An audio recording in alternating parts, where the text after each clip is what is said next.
APU. American Public University is proud to present Exploring STEM.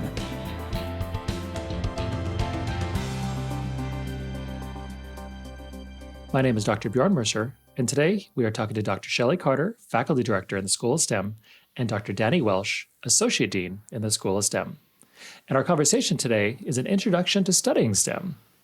And welcome, Shelli. Thank you for inviting us, Bjorn. Of course, welcome, Danny. Thanks, Bjorn. I'm excited to be here. Yeah, definitely. And so my first question, just to jump in, is what is STEM? So Danny, go ahead and take it away. Sure. STEM is an integrated study of science, technology, engineering, and math. And the order in which it's presented there is really just based on what makes the easiest word. The fact that it's integrated is important because mathematics is the language of science. And this is something I didn't realize when I was a kid, but math is used to describe science. And technology and engineering are essentially applied sciences. So you take the pure science that you learn in science programs and you apply that to develop new technologies and to solve engineering problems. So that's why it's four disciplines that are integrated together very tightly. Thank you for the response. And Shelli, what did you want to add to what is STEM? Well, I think Danny did a great job addressing how they're very interconnected.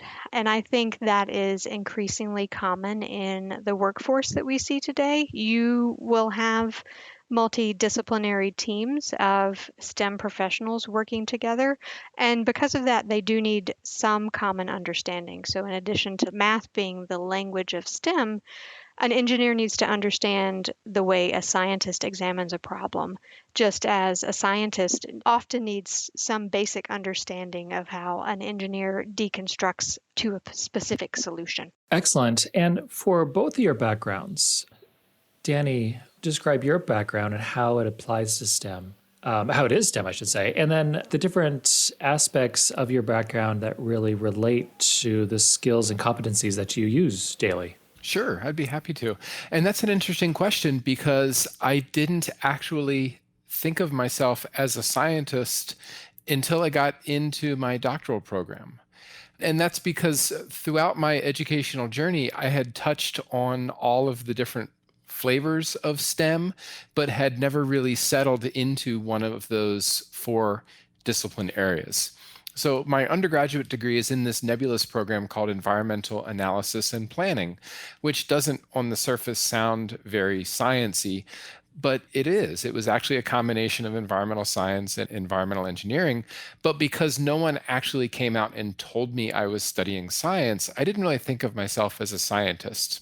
And then when I got into my master's degree, I was in an environmental engineering program. But it was interesting because most of the things that I was doing in that program were not what you would consider traditional engineering, but were more along the lines of pure science. And this is where I started to recognize the relationship between math and science. It was during my master's degree that I started to do some computer modeling and some numeric modeling to solve interesting scientific problems. And I realized that, hey, you can actually take the world and break it down into a pretty simple series of equations and use those equations to describe what you're seeing. And you can do experiments that way. And I thought that was really exciting. And that was actually the revelation that made me want to continue graduate study at the doctoral level. And then as I moved to my doctorate at the University of Virginia, I really at that point discovered, first of all, that I was a scientist, even though my advisor was an engineer, which was very interesting, and that I actually really felt immersed in the process of science. And that wasn't necessarily because I was in a environmental science department, but I realized that all of the people that I was interacting with and all the work that I was doing was following this logical process of science that Shelli touched on. And that was really when it occurred to me, hey, I'm doing science and I'm a scientist, which is interesting because as a kid, I never thought I'd be a scientist. I wanted to be a chef. And now looking back on it, I see there's huge similarities between cooking and science. And in fact, science, there's a whole field of the science of food and the science of cooking, which I find fascinating. That is fascinating. And if it's okay, I'm going to grab that phrase you just said. Hey, I'm doing science and I'm a science. Sure. I'm going to get that made for my kids. Now, Shelley, same thing. What was your background? What did you study? How did it then apply to, your jobs and your current career? I think my journey was almost the reverse of Danny's. So from the time I was little, was going to be a scientist. I was the kid that found a dead bird in the yard and proceeded to dissect it on the back porch. And I went to undergraduate school convinced I was going to be a bench researcher. I actually wanted to clone dinosaurs, very Jurassic Parky, Michael Crichton. Went through graduate school doing what I would call pure research. It was basic research focused on disease models, but we were nowhere close to being near a medical cure. So I was a molecular biologist, a bench scientist. And then towards the end of graduate school, I decided that that wasn't what I wanted to do for the rest of my life, because all of the bench scientists I knew in academia spent their entire careers studying just one thing. And I like to learn too many different things. And as a result of that, I moved into a completely different direction and I went to work for the government. And while with the government, I functioned as a research scientist, my title was research scientist, but I was fundamentally a project manager. And as a project manager, the in focus was more what I would consider an engineering one. We had a very narrow window of time to come up with a solution. And there was no way we were ever going to know everything we needed to know about a problem, which is very important to the scientist. And instead, we just needed to get to the best solution we could in a set window of time and for a set amount of money. And that opened me up more to that sort of practical focus that many engineers have. But at the same time, I ended up doing a lot of work with colleagues who were mathematicians and functioning as analysts because, as was already mentioned, with mathematics being sort of the integrated feature through STEM, I could speak their language, or I at least could follow along a little bit as they were trying to explain the models they were using to analyze different situations. And so that's how I kind of took a different spin on the integration of STEM. I love that you're both talking about math being the one thread throughout all of the science fields. Now, to follow up on this, and as you're teaching STEM, what are some misconceptions when it comes to studying STEM? Say when students first arrive or they start majoring in one of the STEM programs, what are common misconceptions? I think one of the most common misconceptions is that STEM is really hard and that you have to be really smart. So if you think about the phrases that are used to describe things that are difficult, it's rocket science or it's brain surgery. These are typically STEM fields. So I was really surprised when all of a sudden I realized that I was a scientist doing science because I never really felt like I was a terribly strong student. So that's one of the reasons why I never would have thought that I would have been a scientist, because I figured only really, really smart people get to be scientists. And it turns out that that's not really true. I mean, it helps, but probably the biggest predictor of success as a student in a STEM program isn't how smart you are, it's how hard you're willing to work. Now, beyond that, the other piece of advice or the big surprise is you will have to learn math. That was something that no one ever told me until I got into graduate school, is in order to be a scientist, you will have to take math and be comfortable with it. And I was surprised going through my undergrad because I really didn't have to take very much math. And I feel like my undergraduate university did a disservice by not reinforcing that early on. And it wasn't until I got into graduate school and started taking some upper level math and realized that this is useful because it lets me do things that are cool and that I care about, that I really started to embrace math. But it's hard to be a STEM student without developing a certain comfort level with mathematics. Now, without comparing, say, music and math directly. Now, I know you play trombone, right, Danny? Yeah, I do. Okay. I would say compare the difficulties of math with the difficulties of music. So many people don't even want to try to play music, play guitar, play piano because they think it's so hard as an adult.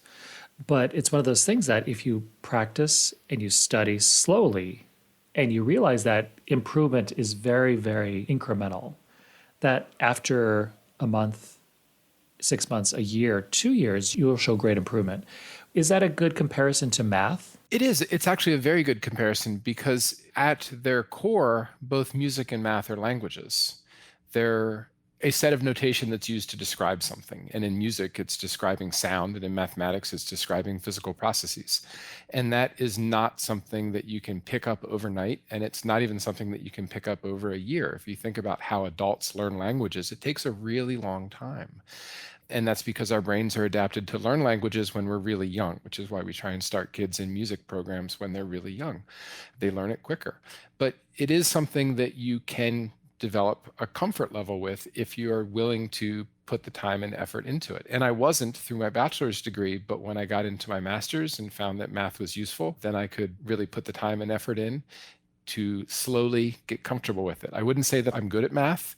I can muddle my way through now, but I recognize the importance of it. What I think that's a great comment is how a scientist such as you says, I'm not that great at math, but you are. It's that self-critique that we all have. Now, Shelley, same thing. What are some misconceptions you encounter with students who are studying STEM? So I think that a lot of students do come into STEM fields or are possibly interested in STEM fields, but as Danny said, they get scared away by this sort of mystique associated with STEM.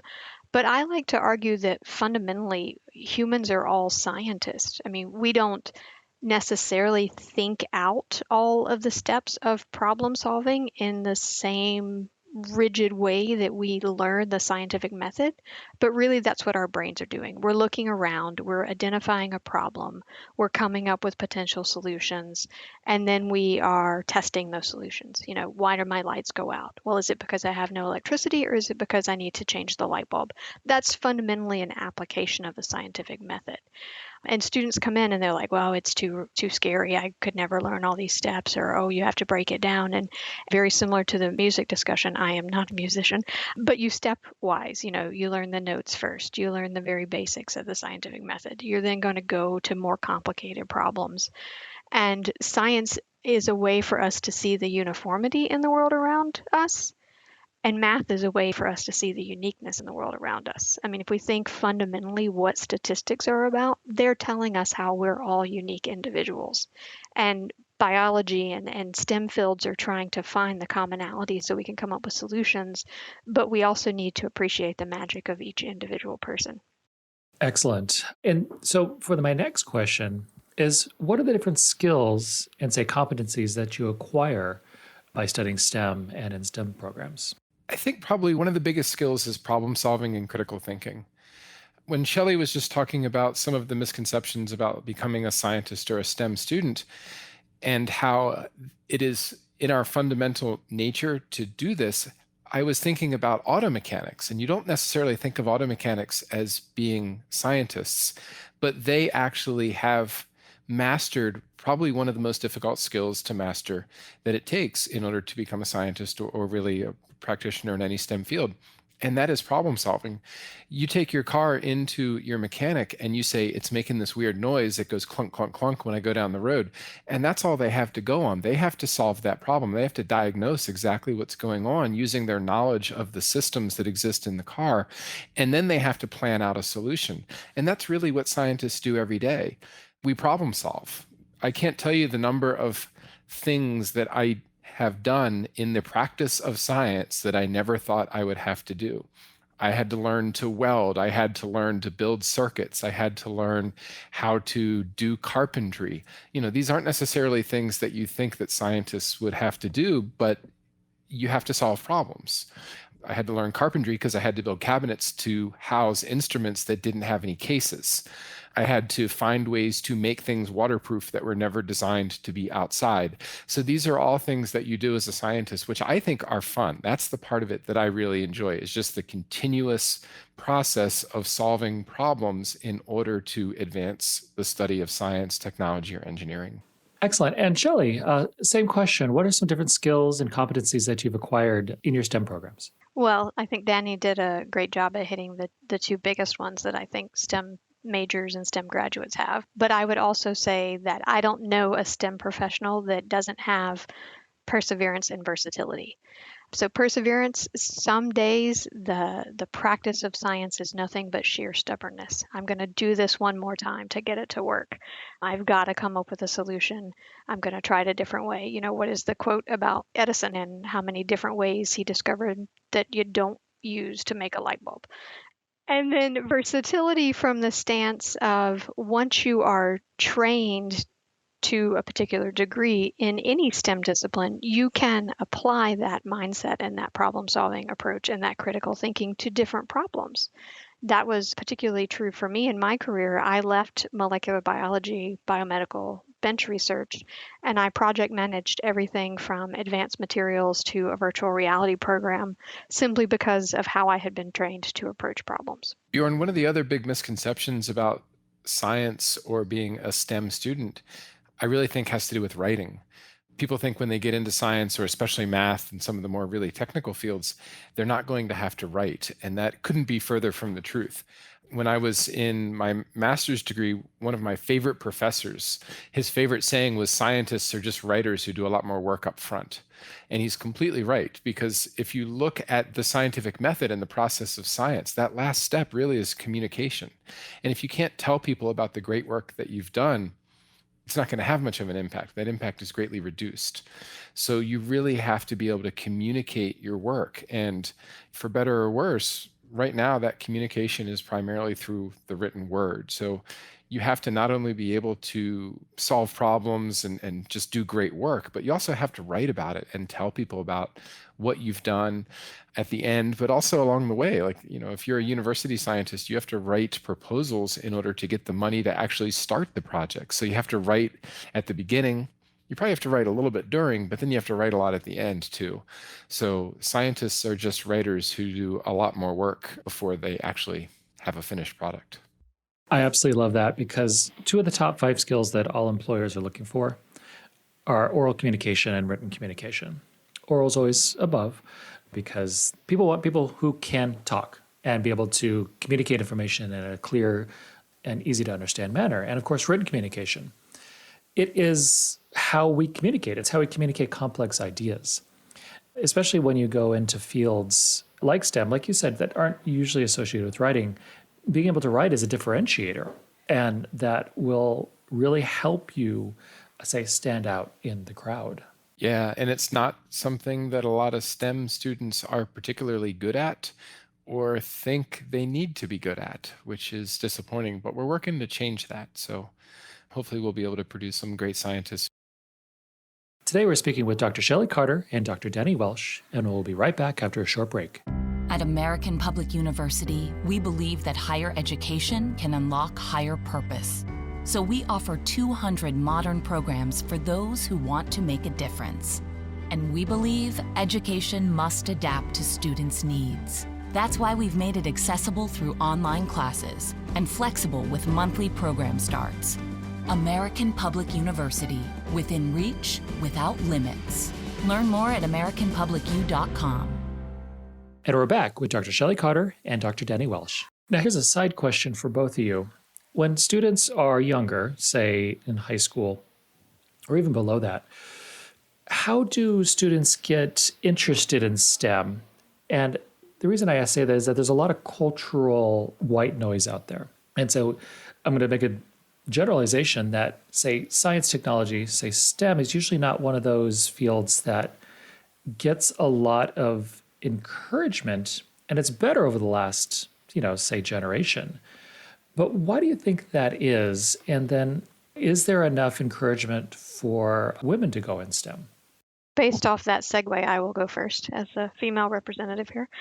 So I will confess to at times having overlooked that aspect of women not being as prevalent in science. I was fortunate in that biology is one of the few STEM disciplines that has always been more on parity, especially when I was in school. In graduate school, the department was actually predominantly women. So that was an invaluable support network and role models for me to see. I can harken back to Mattel and the uproar over Barbie saying, "Oh, math is hard." And, now we have different representation of women and underrepresented groups, such as minorities, even from childhood. I think childhood is where we start thinking about STEM and making it clear that it's okay and that you're not going to be this nerdy person with, bad skin and glasses sitting in the basement coding all night. which for right or wrong is one of the misperceptions, especially of our IT colleagues. There's so much about the world that is STEM related. And I think working to integrate it more with the arts in particular is a way that we perhaps can make it more palatable to the average person and more of an acceptable career field, no matter what your interests are. I know with a lot of schools moving virtually lately, even from grade school up, students and teachers are becoming more creative on projects. I know of homeschool students who have done projects on the physics of dance, and they used black lights and LED lights on a dancer and recorded a session and then broke it down into the physics of motion. And integrating those and making it clear that you can have multiple loves, if you will, and it's perfectly okay. You can be a dancer and you can be a STEM professional if that's what you wish, are a great way that we can broaden our exposure and acceptance in society in general. Yeah, I don't know how I can build on that, but I think one of the biggest factors that opens STEM opportunities when kids are young is the presence of a mentor or a champion or a role model. So breaking this idea that STEM fields are dominated by white men or that they have to be dominated by white men, showing kids STEM practitioners and STEM professionals that look like them, that are successful and that are fun and that are, enjoying their work and that have persevered and showed that it's possible. That is something that I think we need to try and do more of in order to broaden the diversity of all STEM fields. Excellent. I would also add to that, well, of course, anybody can go in any field. And to encourage people to go into STEM, I think is extremely important because, first of all, the jobs of the future, so many of them are in STEM, and there's so many different topics we can go in, but also in education. And I know primary and secondary education is always so tough because there's a lot of stress and a lot of that's required of teachers in those grades. But you could literally have a STEM lesson with anything. Example, music. You can talk about how music is math. Even in football, you can talk about the physics of two players running into each other. I mean, there's just so many opportunities with everyday occurrences. With hurricanes, you can talk about the science of hurricanes. Even something like if you have a gunfire, you can talk about, again, the physics and the science of guns being discharged. To me, it's one of those things where with a little more effort, you can incorporate STEM in the teaching of virtually every subject in primary and secondary education. Yeah, very easily. And that's actually one of the most exciting things about what I get to do now is finding creative ways to incorporate STEM and teach STEM disciplines in ways that have never been done before. Because we teach STEM courses in a way that really, we're kind of breaking new ground. We teach biology in a fully online framework. We teach engineering in a fully online framework. Chemistry in a fully online framework. So finding ways to translate things that have been done in a face-to-face way using pretty much the same labs for a couple hundred years into a completely new modality using a completely new set of tools, but still trying to make sure that we're teaching students the same things.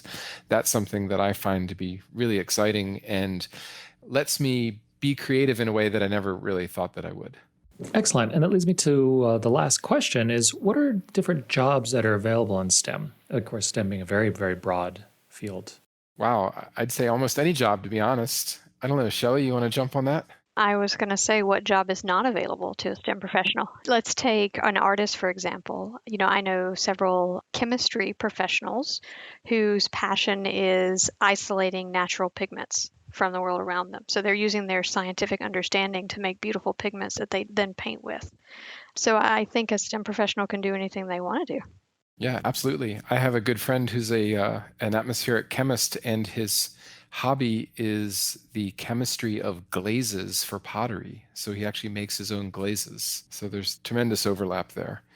But I know people with STEM degrees that are doing all kinds of things. And I think if you go through a STEM program, it really shows that you can work hard and that you can think critically and that you can solve problems. And those are skills that are in demand in any discipline. And that's good because when you have students who get other degrees, say liberal arts, we always encourage those students to be expansive and to really think about what jobs they can get and to not limit themselves. And it's good to hear that STEM is the same.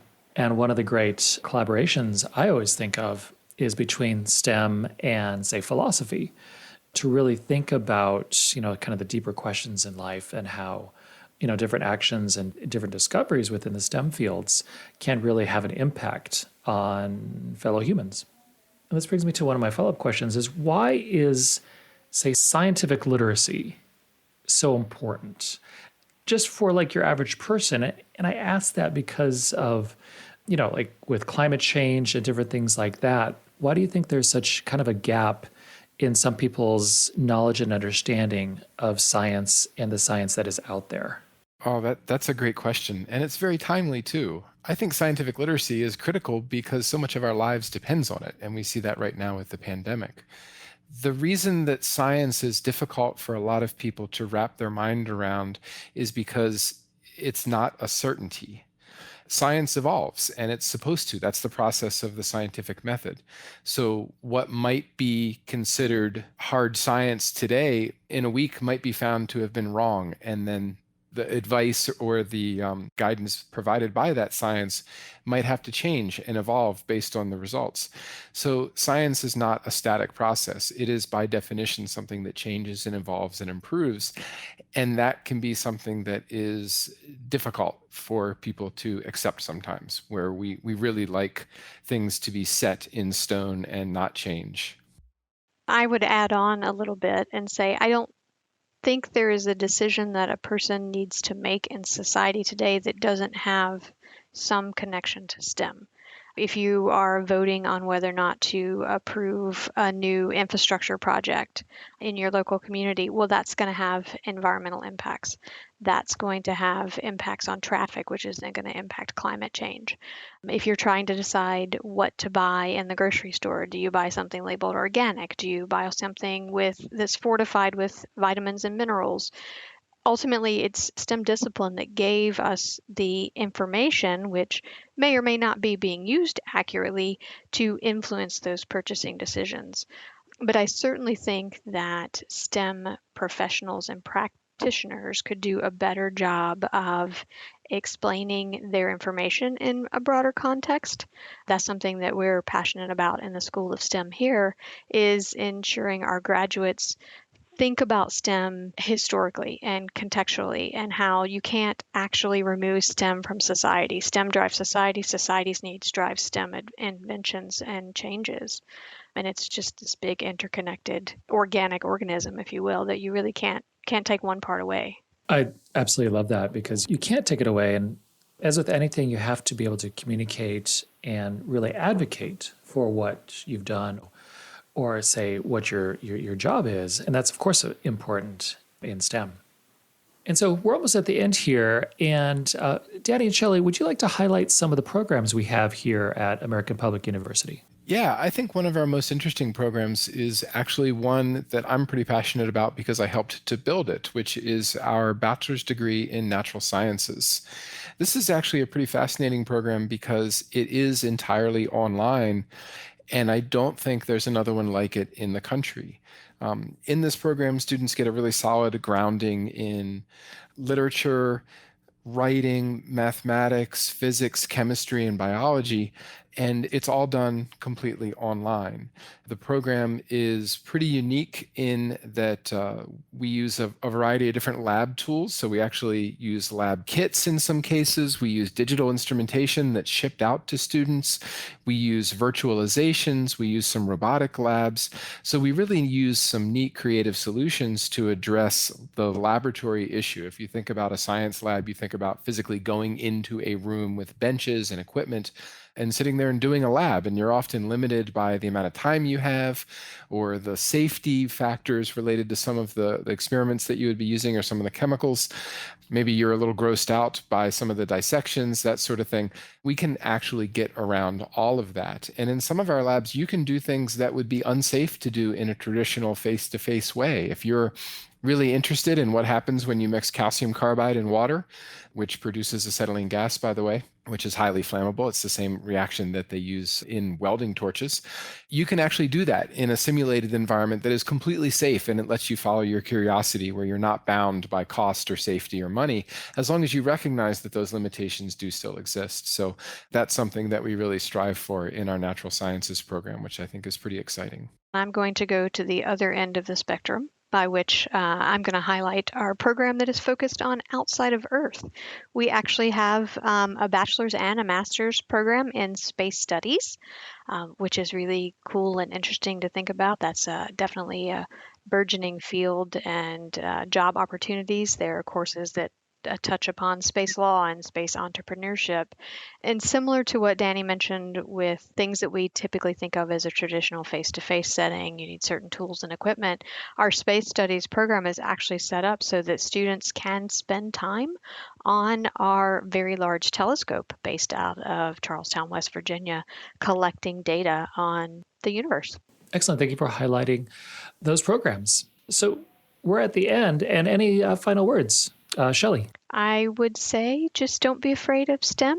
We're nice people. We put out nice graduates who know how to do lots of interesting and cool things. Yeah, I would agree. Just don't rule out any science or technology programs, engineering. If it's something that you think you are remotely interested in, look into it, pursue it, take a couple of classes.